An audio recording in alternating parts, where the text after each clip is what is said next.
Welcome to Scaling with Disha, the show that helps online entrepreneurs to scale their business to six figures and beyond without the hustle or the overheads. I'm your host, Disha Waddup, and I'll be here each week to remind you that you can do anything you set your mind to. Hello and welcome back to another episode of Scaling with Disha. I am so excited that you are here and thank you so much for tuning in again. If you haven't already, hit the subscribe button. Please do so now. The episodes coming up are going to be amazing and you do not want to miss them. Today, we're going to be talking all about mindset. And this is something that I get asked a lot. And it's something that I have worked through consistently as I have grown my business, and something that you will find that you have to do all the time. And every time you come up against something, it will be a new blockage and something new to work through. So I have worked hard on my mindset. I am an NLP practitioner.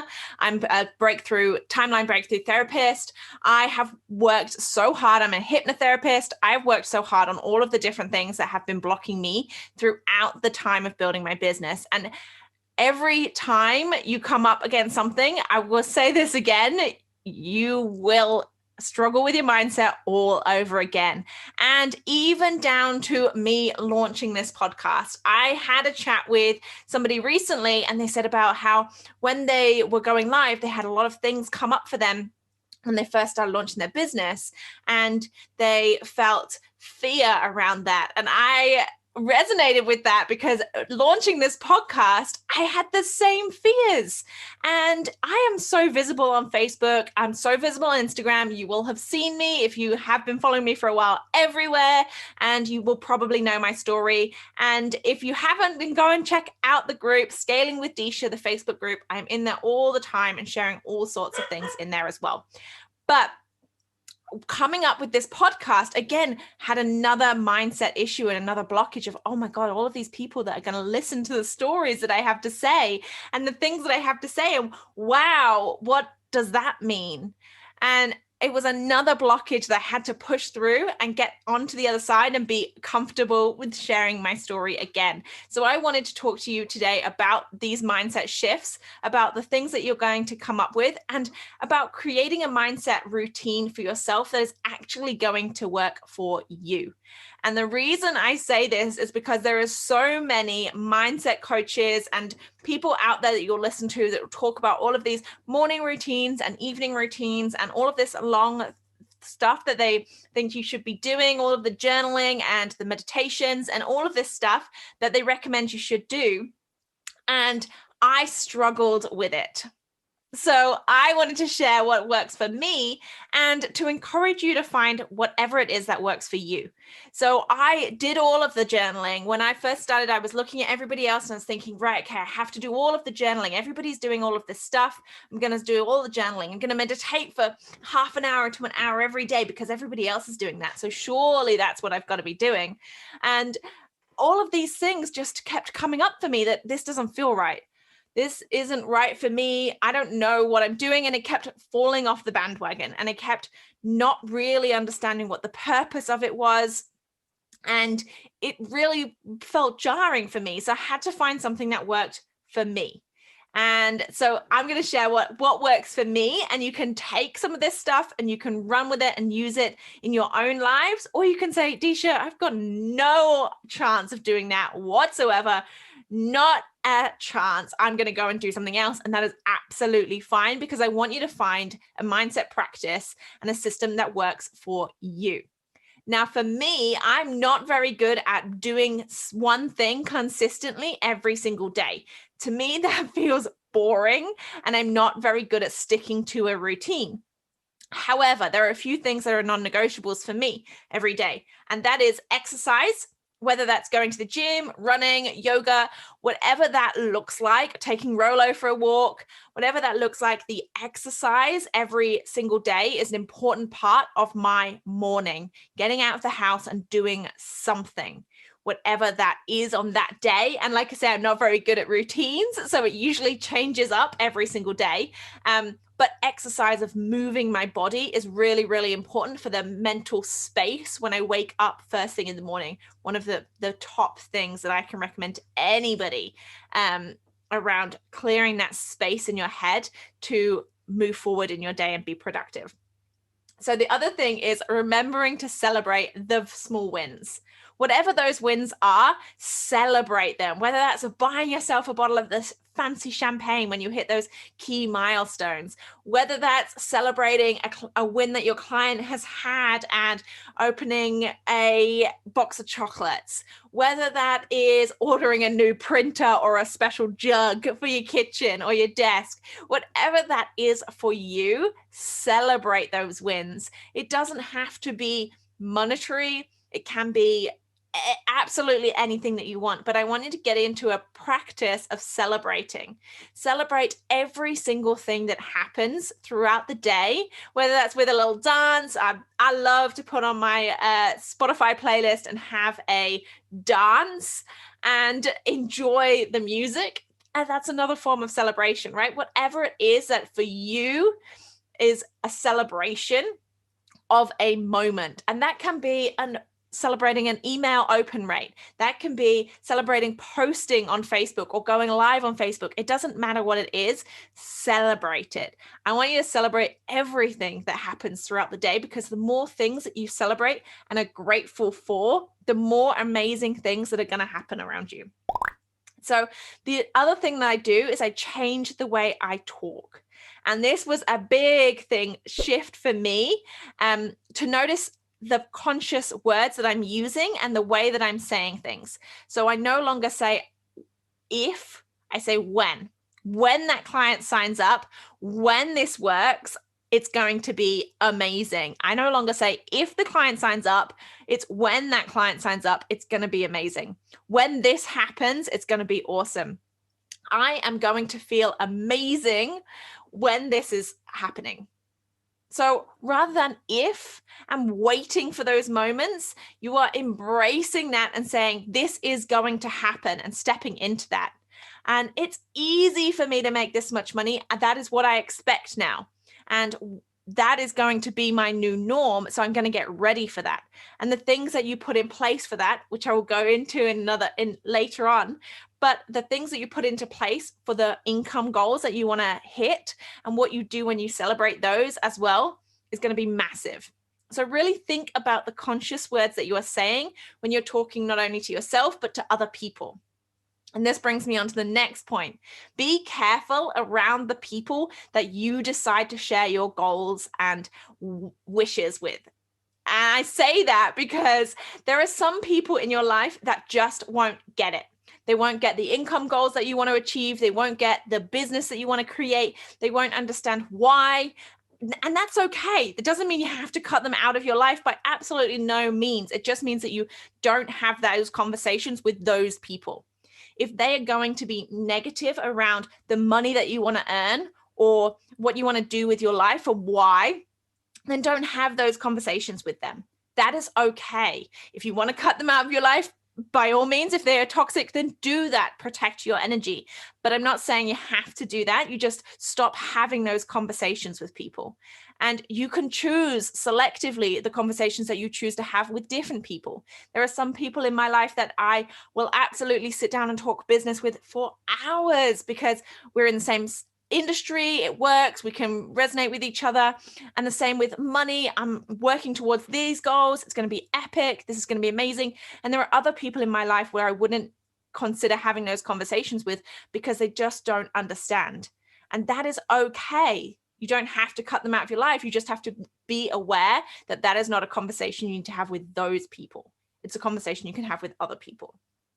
So knowing those conversations that you want to have, because you want to stay in that high vibe energy. So if you go to somebody and be like, I want to make 10K, 20K, 30K months, and they're not in that mindset of making that much money is insane, that you are crazy, that why would you want that much money? Then you're going to have to overcome all of those objections before you can get to being excited again. So just don't have the conversation. That not everybody needs to know, and that is okay. So be mindful about who you're having those conversations with.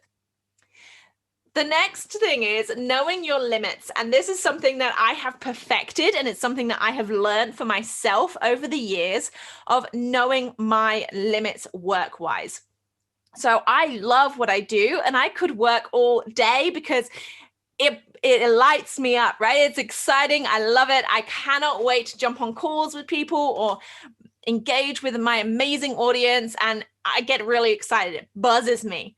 But I know my limits. If I work all day, one day, and I have meetings late into the night because, I'm in international business and sometimes that's what's needed, I'm going to take the morning off. I'm going to go have a pedicure, have brunch, relax in the sauna, do whatever it is that I need for my sanity and my safety to replenish before I start work again. And knowing those limits, if I got up in the morning and sat back down straight away to work in the morning, first thing, I'd be exhausted by the afternoon, and then I'd reach burnout and I'd be like, I'm over it. I don't want to work anymore the rest of this week. So knowing those limits and understanding where you can push yourself and where you need to pull back so that you are protecting your energy at all times. And the good thing about us being entrepreneurs is that we can do that. We can take half a day off in the middle of the week if we want to. We can take the whole day off. You can take the damn week off if you want to. You can do whatever you want because it's your business. And that is freaking exciting, right? You get to do whatever you want. It's your business. So choose the moments that you want to live and go for lunch and have a glass of wine in the afternoon because it's sunny, or lay outside and read a book because it's a nice day. In England, we don't get those very often. So I like to take those off. Do whatever it is that feels good for you in your business and know those limits. The last thing I love about mindset is my vision board. My vision board excites the crap out of me. And your vision board should be exciting. There are so many things on my vision board that I get excited about, that I want to share, that I'm like, yes, this is going to be amazing. When this happens, oh my goodness, yes. I have so many things on my vision board, and I think far into the future and close to the future as well. So I want to think in the future, 5, 10 years, and right now. Do never dismiss any of your visions. And I think it's so important to have an idea of where you want to go, because it's so easy in this life to coast. And you'll have seen people do it around you. You'll have seen people who the year passes by and they're like, well, that year went quick. What did I achieve? And nothing, because they haven't set themselves goals to achieve anything. They're not working towards anything. So knowing what you're working towards is going to make you excited every single day. I have all sorts on my vision board. I want to take my dad to Antarctica. I want to buy a house in Spain and live on the beach. I've even picked the house out. There's so much things that I want to do, and it's all on my vision board. Now, I'm not going to buy a house in Spain tomorrow. I'm probably not going to Antarctica tomorrow either, but it's on there because that is what excites me. That is what lights me up and is something for me to drive towards. It's something for me to think these are the steps I'm taking in my future so that I can have these things in my future. And those steps I take each day are moving me closer to those goals. And that is something that is really, really powerful. Knowing where you're going then informs every single decision that you make in your business and in your life. Because if you have a goal that is going out into the future, then you're not going to make a decision that messes with that goal. So I'm not going to do anything that messes with me getting into Spain, because that is in my future. No criminal record for me if I can't get into Spain. So know exactly what your future is and have that vision there, because that is exciting. I want you to think really hard about some of the things that I've said, some of the things that work for me, and if they would work for you. They may not work for you, and that is totally fine. If creating a vision board doesn't work for you, then don't do it. I love them. I think they're exciting. I personally love to get out my pens and glitter and all the sparkly things. I'm very creative and crafty. So I love to get all of that out and create a vision board. Some people like to do it on Canva, and that is absolutely fine as well, whatever it is that works for you. The same with having motivational quotes and things like that around the house. I love a motivational quote, but I am not having them plastered absolutely everywhere. I know some people that put them on their mirrors. Fantastic if that works for you. Do whatever it is that works for you, and find a practice that works for you rather than fitting into somebody else's version of your practice. I know that I've struggled with this because I was like, I should have a mindset routine. Everybody else seems to have a mindset routine, and my mindset routine doesn't look like a traditional mindset routine. So therefore I'm doing it wrong. You are not doing anything wrong. You are doing everything just as you are supposed to. Just make some shifts in the mindset and make sure that you know where you're going and what you need to do to get there. I also have a jar that has my wishes in it. So I can pick out those things and look at it and think, yes. So if I'm having a day where I'm like, oh, this is terrible. This is not going to plan. We all have those days.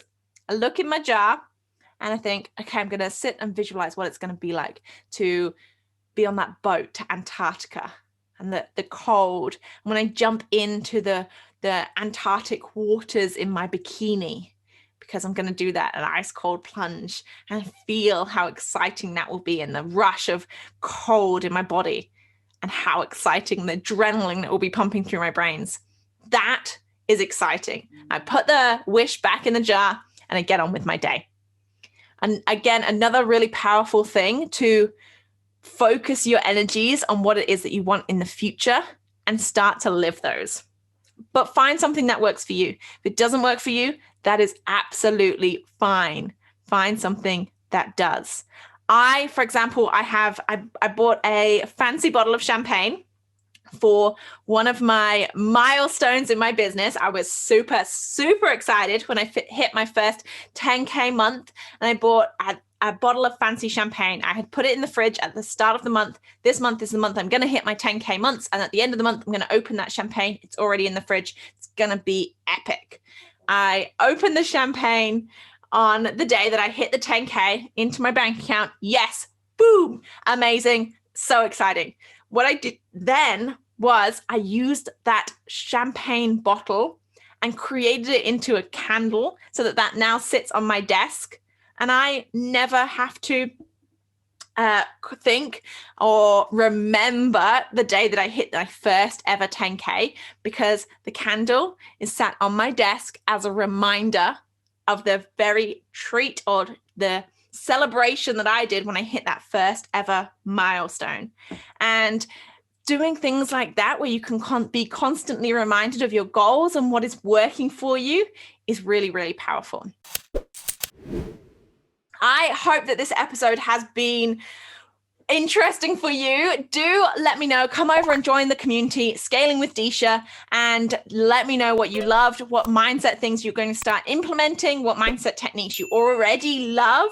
I am always looking for new things to try and new ways to break over different hurdles in my life and my business. So do let me know in the Scaling with Disha Facebook group if there's something that you resonated with today, or there's some mindset techniques that you think I should try. I would absolutely be open to trying those as well and see if that works for me too. All right, have a beautiful day, and I will see you next week. And we will be talking with Carol Boston all about reframing. So make sure you tune in, hit the subscribe button, and I will see you next week. Thank you so much for tuning in today, and I really hope that you genuinely learned something from today's episode.